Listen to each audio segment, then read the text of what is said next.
നമസ്കാരം. 9 മലയാളം ന്യൂസിലേക്ക് സ്വാഗതം. ഇന്നത്തെ പ്രധാന വാർത്തകൾ. ശബരി വിമാനത്താവളത്തിന് അനുയോജ്യം കൊടുമൺ. വിമാനത്താവളം സ്ഥാപിക്കാൻ സർക്കാർ ഭൂമി സജ്ജം. അനുവാദം ലഭിച്ചാൽ ആരെയും കുടിയിറക്കാതെ ആകാശ നൗകകൾക്ക് പറന്നുയരാം കൊടുമണ്ണിൽ നിന്നും.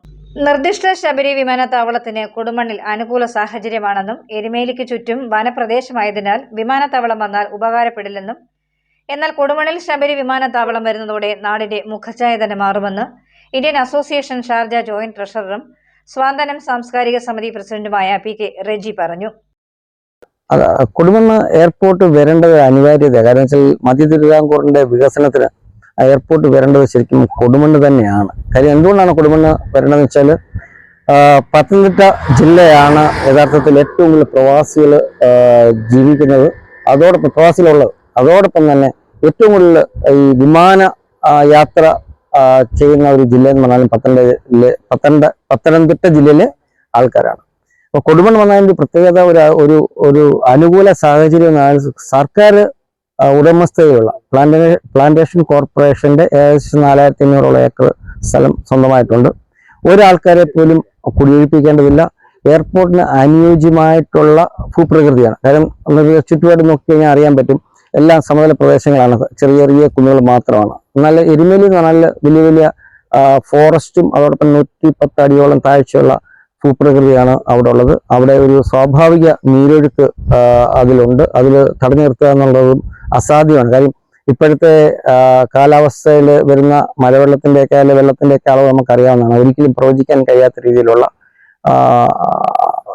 സാഹചര്യമാണ് എരുമേലിയിലുള്ളത്. പക്ഷേ കൊടുമണ്ണെ സംബന്ധിച്ച് കാലാവസ്ഥ വളരെ അനുയോജ്യമാണ്. അതോടൊപ്പം തന്നെ കൊടുമണ്ണ് ചുറ്റുമുള്ള പ്രദേശങ്ങൾ വളർന്നു വരുന്ന ചെറു പട്ടണങ്ങളാണ്. അപ്പോൾ ഒരു എയർപോർട്ടിന് വേണ്ട അനുയോജ്യമായിട്ടുള്ള എല്ലാ സൗകര്യങ്ങളും കൊടുമണ്ണുണ്ട്. കൊടുമണ്ണ് ഒരു ഗവൺമെന്റ് തത്വത്തിൽ അംഗീകരിച്ചാൽ ഈ സ്ഥലം അക്വയർ ചെയ്ത് കഴിഞ്ഞാൽ ഒരു 1.5 വർഷത്തിനകത്ത് തന്നെ ഫുൾ ഫങ്ഷൻ ചെയ്യുന്ന ഒരു എയർപോർട്ടായിട്ട് അവർക്ക് വികസിപ്പിക്കാൻ കഴിയും. കാര്യം അടിസ്ഥാന സൗകര്യങ്ങളെല്ലാം ഇവിടെ ഉണ്ട്.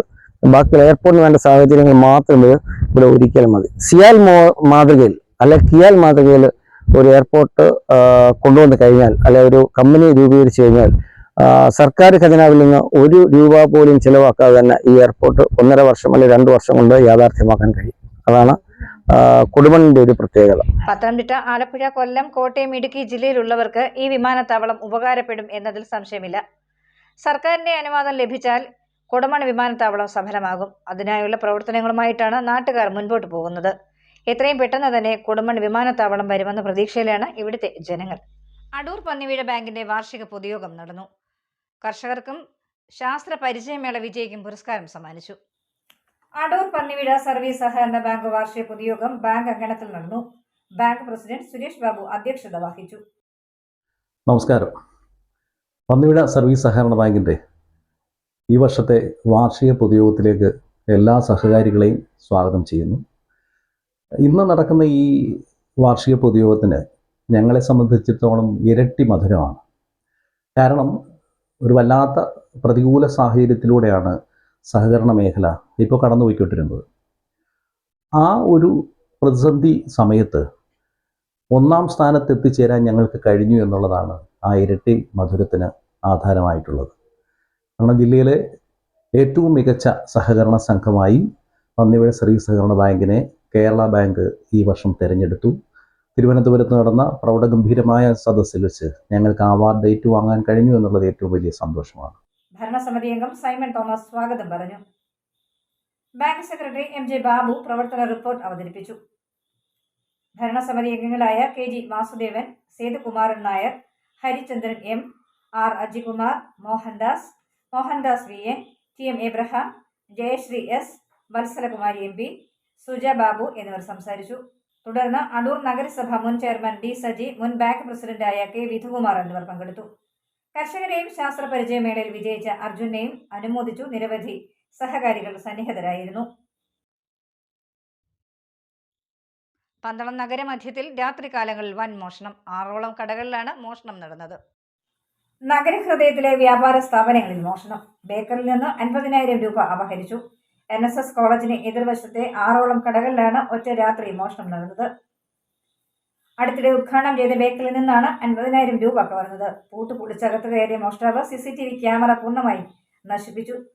മോഷണം കഴിഞ്ഞിറങ്ങിയ മോഷ്ടാവ് കട പൂട്ടിയിട്ട് NSS കോളേജിന് എതിർവശം പ്രവർത്തിച്ചിരുന്ന MG ദന്തൽ ക്ലിനിക്ക്, ഇതേ കെട്ടിടത്തിന് താഴെ ഭാഗത്ത് പ്രവർത്തിച്ചിരുന്ന ബ്രെഡ് ലെയിൽ cafe, Vidyabhavan book store, UD men's fashion store, Manimuttathu finance എന്നിവിടങ്ങളിലാണ് മോഷണം ശ്രമം നടത്തിയത്. ഇവിടങ്ങളിലെ CCTV ക്യാമറകൾ പൂർണ്ണമായും നശിപ്പിച്ചു. ശബരിമല സ്വർണ്ണ വിവാദം ഹൈക്കോടതി നിയോഗിച്ച amicus curiae Justice Sankaran Aranmula strong റൂമിൽ പരിശോധന നടത്തി. ആറന്മുള ദേവസ്വം സ്ട്രോങ് റൂമിലെ അമിക്കസ് ക്യൂരിയുടെ പരിശോധന വരും ദിവസങ്ങളിലും തുടരും. ഇന്ന് രാവിലെ 10 മണിയോടെ ജസ്റ്റിസ് KT ശങ്കരന്റെ നേതൃത്വത്തിൽ ആരംഭിച്ച പരിശോധന വൈകുന്നേരം 5:30 അവസാനിച്ചു.